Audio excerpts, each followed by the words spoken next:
जय यीशु सबको। आप सबको मालूम होगा, ये है सेंटा क्लॉज। सेंटा क्लॉज आज पूरी दुनिया में क्रिसमस के साथ जुड़ा हुआ एक ऐसा नाम और रूप है जो बच्चों के मन में आनंद, आश्रय और आशा का भावना जगाता है। लाल वस्त्र पहने सफेद दाढ़ी वाले हंसमुख बूढ़े व्यक्ति की यह छवि इतनी प्रचलित हो चुकी है कि वह बहुत कम लोग यह सोचते हैं कि इसके पीछे एक ऐतिहासिक और सांस्कृतिक विकास छिपा हुआ है। संता क्लॉज कोई अचानक गढ़ा गया पात्र नहीं है, बल्कि उसका वर्तमान नाम और रूप कई शताब्दियों की धार्मिक परंपराओं, लोक कथाओं और सामाजिक कल्पनाओं का परिणाम है। संता क्लॉज की जड़ें चौथी शताब्दी के एक ऐतिहासिक ईसाई संत निकोलस के जीवन में पाई जाती हैं। संत निकोलस एशिया माइनर के मायरा नगर के बिशप थे, जो आज के तुर्की क्षेत्र में स्थित है। वे अपने समय में अत्यंत दयालु, करुणामय और उदार व्यक्ति के रूप में प्रसिद्ध थे। उनका विशेष प्रेम गरीबों, बच्चों और पीड़ितों के प्रति था। अनेक कथाएं उनके जीवन से जुड़ी हैं, जिनमें वे गुप्त रूप से जरूरतमंदों की सहायता करते दिखाई देते हैं। सबसे प्रसिद्ध कथा उस गरीब व्यक्ति की है जिसकी 3 बेटियों के विवाह के लिए धन नहीं था। कहा जाता है कि संत निकोलस ने रात के अंधेरे में चुपचाप उनके घर में सोने की थैलियां डाल दी।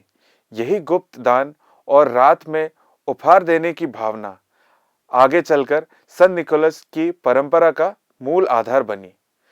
संत निकोलस की मृत्यु के बाद उनकी ख्याति पूरे यूरोप में फैल गई। उन्हें बच्चों और नाविकों का संरक्षक संत माना जाने लगा और 6 दिसंबर को उनका पर्व मनाया जाने लगा। इस दिन बच्चों को उपहार देने की परंपरा विकसित हुई, जो कई यूरोपीय देशों में लोकप्रिय हो गई।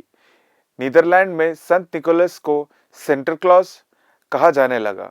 वहां की परंपरा में सेंटा क्लॉज एक लंबे लाल वस्त्र पहनने वाले बिशप के रूप में चित्रित किया गया, जो घोड़े पर सवार होकर आता था और बच्चों को उपहार देता था। यह रूप धार्मिक होते हुए भी धीरे धीरे लोक जीवन का हिस्सा बन गया। 17वीं शताब्दी में जब डच प्रवासी अमेरिका पहुंचे, तो वे अपने साथ सेंटा क्लॉज की यह परंपरा भी लाए। न्यू एम्स्टरडैम, जो आज आगे चलकर न्यूयॉर्क कहलाया, इस परंपरा का केंद्र बना। अंग्रेजी भाषा और अमेरिकी संस्कृति के प्रभाव में सेंटा क्लॉज का उच्चारण और रूप बदलता गया और अंततः यह नाम सेंटा क्लॉज के रूप में स्थापित हो गया। इसी भूमि पर सेंटा क्लॉज की पहचान एक विशुद्ध धार्मिक संत से आगे बढ़कर एक सांस्कृतिक चरित्र के रूप में विकसित होने लगी। 19वीं शताब्दी की शुरुआत तक सेंटा क्लॉज का कोई निश्चित रूप नहीं था। कभी उन्हें पतले और गंभीर व्यक्ति के रूप में दिखाया जाता था, तो कभी साधारण ग्रामीण व व्यापारी के रूप में। इस अनिश्चितता को एक स्पष्ट दिशा 1823 में प्रकाशित एक प्रसिद्ध कविता ने दी, जिसे सेंट निकोलस की यात्रा या क्रिसमस की पूर्व संध्या के नाम से जाना जाता है। इस कविता में पहली बार संत को एक छोटे गोल मटोल हंसमुख बूढ़े व्यक्ति के रूप में प्रस्तुत किया गया, जो क्रिसमस की रात चिमनी से घर में प्रवेश करता है और बच्चों के लिए उपहार लाता है। हिरणों द्वारा खींची जाने वाली बग्गी और एक ही रात में पूरी दुनिया घूमने की कल्पना भी यहीं से लोकप्रिय हुई।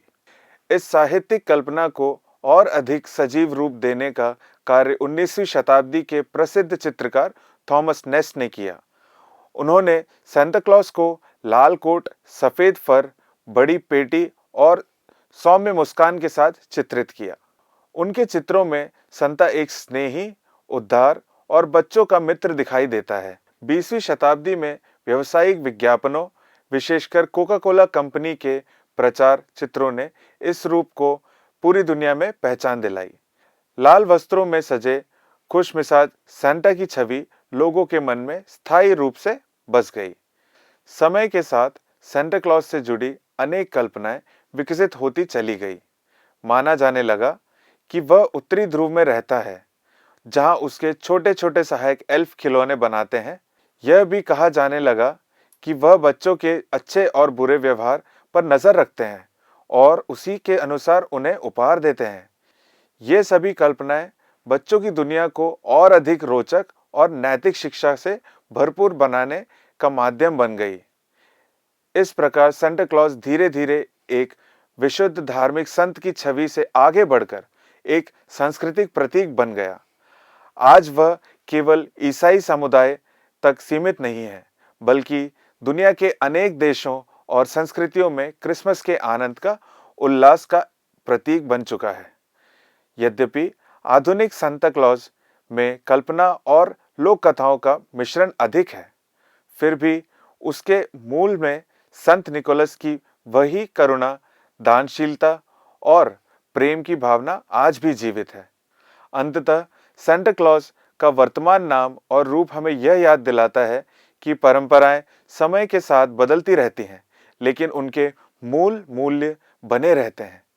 सेंटा क्लॉज हमें निस्वार्थ दान, बच्चों से प्रेम और दूसरों के जीवन में खुशी बांटने की प्रेरणा देता है।